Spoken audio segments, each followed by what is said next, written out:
여러분 반갑습니다. 2019년 벌써 일주일이 지나버렸습니다.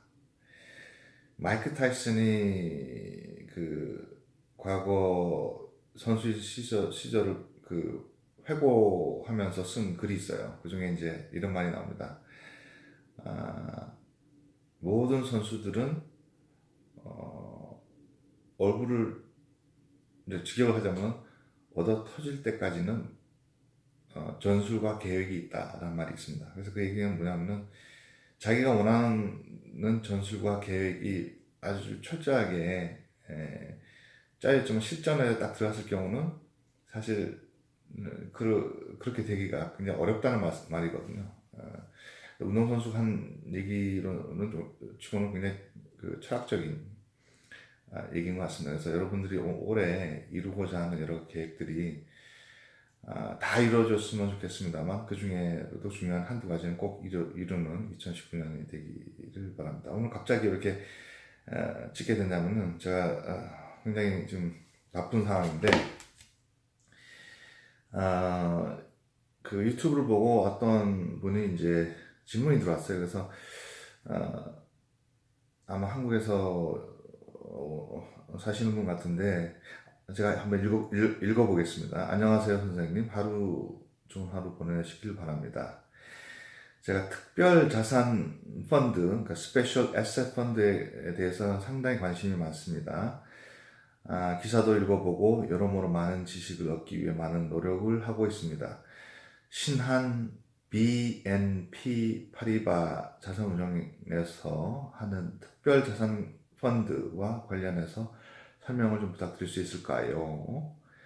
신한 BNP 파리바에서 특별 자산운용법의 특이한 점이나 과거에 해왔던 것, 그리고 지금 현재 미래를 위해 준비하는 것 등 설명을 받을 수 있을까요? 감사합니다. 이분은 이제 CPA를 준비했다가 최근에 합격한 것 같아요. 축하드리고요. 이쪽 부분에서 관심이 많은 것 같습니다. 그래서 제가 사실 좀 찾아봤어요. 그 회사가 어떤 회사인가. 신한 BNP 파리바에서 운영하고 있는 특별 자산 펀드, 스페셜 에셋 펀드. 제가 찾아봤는데 제가 틀릴 가능성이 있습니다. 미국에서는 개념이 스페셜 에셋 펀드는 두 가지가 있습니다. 뮤추얼 펀드가 있고, 그 다음에 이제 글로벌 오퍼튜니티 펀드라는 게 있어요. 일종의 이제 뮤추얼 펀드죠. 근데 우선 제 생각으로는 이 스페셜 에셋 펀드라는 얘기가 굉장히 퍼지 월드입니다. 영어로 얘기하면 이제 미국에서는 제가 맞다면은 쭉 이제 한글로 읽어보니까 뮤추얼 펀드예요. 뮤추얼 펀드 이제 투자 회사에서 미국의 인베스트먼트 컴퍼니에서 하는 일종의 뮤추얼 펀드인 것 같습니다. 제가 틀릴 수 있지만 아마 제가 맞을 거예요. 미국에서는 뮤추얼 펀드라고 합니다. 뮤추얼 펀드의 특징을 좀 알아보고 그 다음에 신한 BNP 파리바에서 우선 운영하는 뮤추얼 펀드에 대해서 잠깐 얘기를 할 건데 우선 결론부터 말씀드리자면 지금 신한에 계시는 분들은 미안합니다. 근데 신한 BNP 파리바 자산 운용 회사에서 하는 여러 가지 폴폴리오를 가지고 하는 마니 마켓 펀드를 좀 들어간 게 있고, 그 다음에 본드도 좀 들어갔고 이렇게 섞어놓은 것도 있고 그렇습니다. 근데 퍼포먼스를 이렇게 1년짜리 쭉 보니까 만약에 미국에서 이런 식으로 자산 운영하면은 이제 돈을 많이 잃죠. 반토막 이상 사람들이 빠져나갈 겁니다. 근데 한국은 이제 AUM을 보니까 유지를 하더라고요. 그것도 제주예요. 사실 마이너스 20% 그래서 마니 마켓 펀드 같은 경우는 0.07% 퍼포먼스 1년에 그건 어쩔 수 없다만 미국 같은 경우는 지금 1.2% 이상 되거든요. 마니 마켓. 굳이 마니 마켓에서는 뮤추얼 펀드를 넣을 필요가 없어요. 근데 제 생각으로는 미국 같은 경우는 이제 그 책임자가 아마 그만둬야 되는 상황이라고 할 수가 있습니다. 저 조심스럽게. 근데 한국은 어떤 이유든지 그것도 제주예요. 이제 펀드가 이제 저도 운영하다 보면 펀드가 항상 올라가지는 않거든요. 운영하다 보면 어떨 때는 이제 마이너스가 될 수 있는데 항상 마이너스일 때는 왜 마이너스가 됐고 그거를 방지하지 않기 위해서 어떻게 폴폴을 다시 만들고 그거와 마이너스 데스 상황에 있을 때 그거랑 반대급부로 어떤 기회가 있는지 항상 그거는 이제 자산 운용사에서 대책을 내야 됩니다. 근데 지금 1년 동안 봤을 때는 거의 다 마이너스고 조금 근데 어떤 펀드나 어떤 폴로에 따라서는 좀 차이가 있겠지만 우선 이제 S&P 500라는 이런 벤치마크가 한국은 지금 없으니까 뭘 기준으로 마이너스냐 이렇게 하기는 좀 어려운데 폴트폴리오를 들여볼 수 있는 그런 정보는 없더라고요. 근데 하여튼 굉장히 아쉽습니다. 이런 식으로 해서는 고객 자산을 많이 잊어버리고 있는 상황이기 때문에 제가 볼 때는 굉장히 우려가 된다라고 말씀을 드렸습니다. 뮤추얼펀드 회사 같은 경우는. 자, 그러면은 미국의 뮤추얼펀드 회사에 대해서 잠깐 설명을 드릴게요. 자, Special Asset Management 회사가 있죠. 이제 이걸 이제 미국에서는 인베스트먼트 컴퍼니라고 합니다. 뮤추얼펀드 회사. 자, 그 다음에 여기서 이제 여러분 보십니까? 뮤추얼펀드 폴폴리오를 만들어요. 그죠? 뮤추얼펀드. 그러니까 뮤추얼펀드라는 얘기는 뭐 여러 가지가 있습니다. 에퀴리로 짠 것만도 있고 모든 게 주식. 그러니까 예를 들면 뭐 애플 1%, 그 다음에 뭐 구글 1%, 그래가지고 뭐 이렇게 하여튼 1.1%에서 3% 정도 계속 인터내셔널 한국 펀드 이머징 마켓 어디 본드 얼마 해가지고 하이브리드처럼 섞는 게 좀 많습니다. 근데 자산운용사에서도 마찬가지 지금 나타난 것도 주식만 가지고 있는 게 있고 그 다음에 이제 본드만 또 있는 게 있고 그 다음에 이렇게 섞어놓은 것도 있고 마니마켓 이렇게 있는데 사실 뮤추얼 펀드라는 거는 이제 여러분들 찾아보세요. 오픈 엔딩입니다. 그러니까 언제든지 사고 팔 수 있게끔 돼 있는데 우선 스트럭처를 좀 볼게요. 뮤추얼 펀드 폴폴리오를 만들었어요. 제가 설명드릴게요. 구글 1%, 몇 프로, 몇 프로에서 한 60에서 80여 개의 그 증권 시장에 있는 여러 가지 금융 상품들을 섞어서 자기가 폴폴리오 매니저가 생각하기에 이거는 굉장히 벤치마켓에 비해서 우리가 돈을 벌 수 있는 확률이 높다는 거를 그 리스크 프로파일에 맞게 리스크 프로파일을 제가 설명을 드렸습니다. 하이 리스크로 갈 거냐, 로우 리스크로 갈 거냐, 컨서버티브하게 갈 거냐, 그 중간으로 갈 거냐, 그거에 따라서 이제 폴폴리오를 구성을 하겠죠. 그런 것도 설명이 지금 없더라고요. 지금 그 신한 BNP 안에서는 하이 리스크는 돈을 딸도 많이 따지만 잃을 때도 많이 잃어요. 대표적으로 중국 같은 경우죠.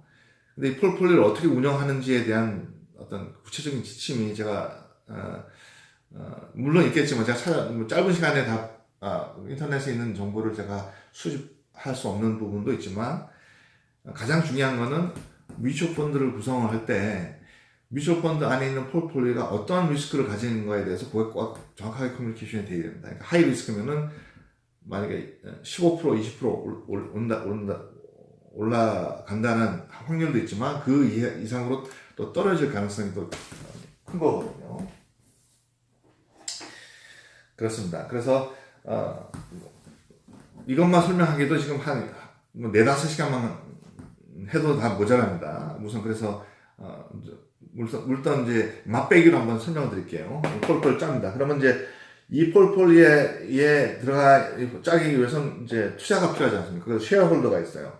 쉐어홀더. 여기 이제 그래서 100 밀리언을 넣잖아요. 그러면 폴폴리오가 구성이 되는 겁니다. 그래서 몇 프로 뭐 얼마 사고 얼마 사고 안에 꽉 있습니다. 이렇게 폴폴리오 구성이 되겠죠. 그러면 이제 이 쉐어홀더에서 그럼 우리가 보드를 선임할 테니까 보드에서 이 폴폴리오 매니지먼트를 아울게 해서 매니지먼트 해라 하고 보드를 선임합니다. 그 다음에 이제 이 쉐어홀더한테 이제 투자받은 자산을 가져오면 운영을 하려면 거기 은행이 있어야 되니까 그거를 이제 뱅크인데 우리는 여기서는 커스터디언이라고 해요. 그러니까 커스터디언이 이게 제대로 돈이 나가는지 뭐 텍스는 어떤지 누가 얼만큼 벌었으니까 얼마나 텍스를 내야 되는지 이런 걸 다 아우르는 은행입니다.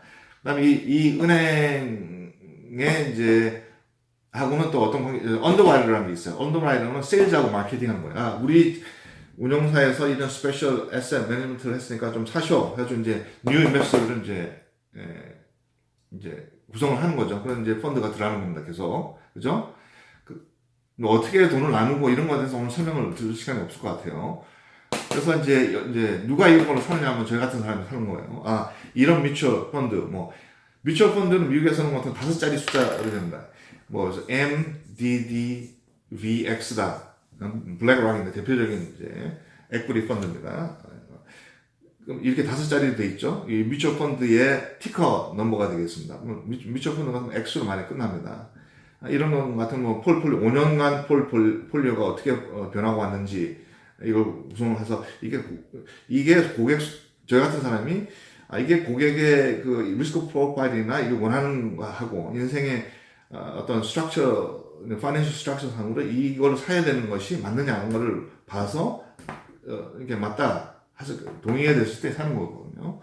네, 그렇습니다. 그래서 이런 식으로 구성이 되어 있습니다. 그렇죠? 그래서 100 밀리언을 이렇게 펀드로 레이징해서 100 밀리언이 이렇게 들어가는 거겠죠? 그럼 여기서 이제 100 밀리언에는 1 밀리언은 아까 말씀드린 대로 1 밀리언은 스탁에 무슨 스탁 A에 넣고 사고 또 another 1 밀리언은 또 어느 스탁 사고 하면 스탁에 개인적으로 리스크나 이런 게 다 있을 거 아닙니까? 그럼 이걸 통틀어서 전체적인 가치가 나오고 그 가치에 맞게끔 이제 전체적인 이제 밸류가 나오겠죠. 전체적인 밸류가 나오겠죠. 100 밀리언짜리. 그러면 100 밀리언보다 어떨 때는 더 되고 덜 되고 할 때가 있지 않습니까? 그래서 이제 그거를 이제 나오는 수익에 대해서 이제 쉐어홀더랑 이제 나누는 거죠. 쉐어한테 주어지는 거죠. 주어지는 세금 관련이 있고 이익은 또 쉐어홀더한테 가고 마찬가지로 이게 만약에 어떤 뮤추얼 펀드 안에 디비던이 나오는 어떤 게 있습니다. 일부는. 그런 디비던도 이제 이쪽으로 이제 인베스터들한테 가겠죠. 네, 그렇게 돼 있습니다. 장점이라고 하면은, 시간이 좀 많지 않기 때문에, 그러니까 아주 프로페셔널한 사람들이 여러 가지, 어떤 기관을 통해가지고, 구성한 폴폴이기 때문에 굉장히 프로페셔널한 부분이 있다라는 거, 개인이 하는 것보다는. 그 다음에 이제 디버시피케이션, 여러 가지 펀드를 섞어놨기 때문에 최소한 40개에서 많게는 120개 정도 섞어놨기 때문에 좀 디버시피케이션이 돼 있다. 그나마 좀 안전한 편이다. 그 다음에 굉장히 언제나 팔고 살 수가 있습니다. 언제 팔고 사고 시간이 좀 걸리죠. 3일에서 5일 정도 엑스디비던데 한 5일 정도 걸린다고 보시면 되겠네요. 근데 언제든지 사고 파는 게 편하다. 이런 거에 장점이 있습니다. 뮤추얼 펀드는. 근데 뮤추얼 펀드는 사실 100% 내가 벌써 폴폴 중에 뮤추얼 펀드를 가지고 있는 거는 저는 굉장히 작습니다. 왜냐하면 여러 가지 이유가 있는데 자산 운용을 많이 크게 할수록 뮤추얼 펀드를 많이 사진 않아요. 물론 가지고는 있지만 여러 가지 이유 있습니다. 그건 다음에 얘기할게요. 제가 이런 것들이 있어요. 그리고 좀 더 구체적으로 말씀드리면 뮤추얼 펀드에 한국이 이걸 하는지 모르겠습니다. 지금 신한에서 하는지 안 하는지는 제가 모르겠습니다. 근데 여기서 뮤추얼 펀드가 하나에 1000불짜리가 있어요. 그죠? 1000불짜리 어떤 뮤추얼 펀드를 사잖아요. 그러면 이제 1000 곱하기 100 이렇게 이런 식으로 산 거죠.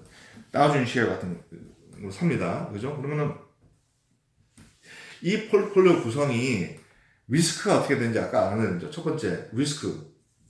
근데 중요하다고 했어요. 자, 리스크가 하이 리스크가 있을 거예요. 그죠? 리스크가 굉장히 높은 게 있을 겁니다. 두 번째는 low 리스크가 있겠죠. 컨서버티브하게. 그 다음에 세 번째는 미디어코가 있을 거예요. 하이 리스크에 맞는 폴폴리오가 어떤 벤치마켓, 이제 S&P 500가 벤치마켓입니다. 우리는 500 마켓과 어떠한 상호작용에서 500 펀드가 올라가면은 하이리스크, 그래서 하이리스크가 얼마나 여기에 반응하는지에 대한 분석이 돼야 돼요. 여러 가지가 나와 있는데, 여러분 이제 알아야 될 건 한 두 가지가 있습니다. R-square라는 게 있어요. R-square. 자, 그러니까 뭐 여러분 저 이따 찾아보면 나올 거예요. R-square라는 거는 뭐냐면은 0에서 100이에요. S&P 벤치마켓이 딱 S&P 500가 있는데, 얘네들이 1 올라가면은, 그래서 R-square가 또 여기 이제 어떤 뮤추얼 펀드가 1이 올라간다. 그러면 1대 1이잖아요. 그러니까 센시티비티가 그렇게 1대 1이면은 100에 가까워지는 거예요. 근데 R-square가 0에 가까우면은 S&P 500가 1이 올라갈 때 얘하고는 전혀 상관이 없는 거예요. 이 뮤추얼 펀드하고는. 그죠? 그러면은 내가 포트폴리오 매니저면은 뮤추얼 펀드 여러 가지가 있는데, 그래서 제가 잘 신한 BNP의 포트폴리오 매니저가 누군지 모르고 얘기를 한 거예요. 그 다음에 그 회사의 어떤 투자 철학이 어딘지를 좀 모르겠어요. 분명히 있을 거예요, 투자 철학이.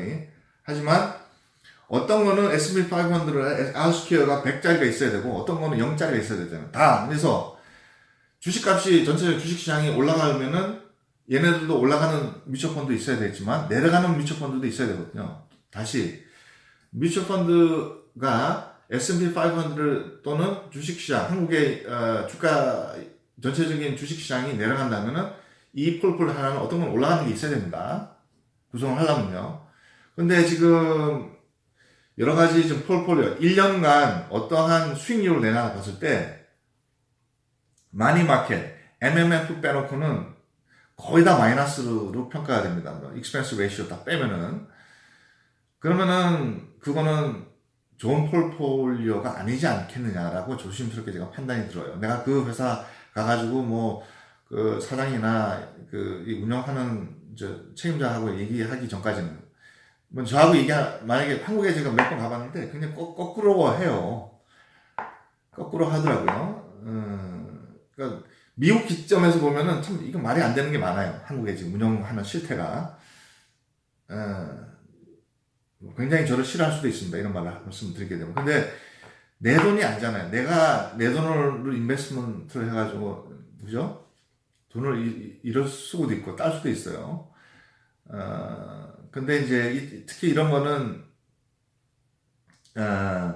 좀 이렇게 폴폴리오를 다양하게 구성해서 리스크를 최대한 줄이는 전략이 필요한데, 그게 조금 아쉽다. 한국에서. 그렇게 얘기할 수가 있습니다. 여러분 뭐 베타고 하고 알파가 다 아시죠? 그죠? 베이라. 그러니까 베이라가 1이면은 S&P 그 벤치마크에서 1이다. 그러면 어떻게 되는 거예요? 그러니까 벤치마크가 10%가 오를 때 이 뮤추얼 펀드도 10% 오른다는 얘기입니다. 그러면 베이라가 0.7이다. 그러면은 S&P 500 벤치마크가 10 올라갈 때 여기는 어떻게 해서 7밖에 안 올라가는 거예요. 내려갈 때는 어떻게 10% 마이너스다. 그때는 얘네들도 마이너스 7%밖에 안 내려가는 거예요. 이런 폴폴리오가 항상 같이 가야 됩니다. 뮤추얼 펀드는. 그죠? 그리고 지금 1년 동안 중국에 투자한 쪽이 굉장히 마이너스 이 주장인데 20몇 프로 이런 것들이 있는데, 사실 이런 거는 사실 뮤추얼 펀드를 구성하면 안 되죠.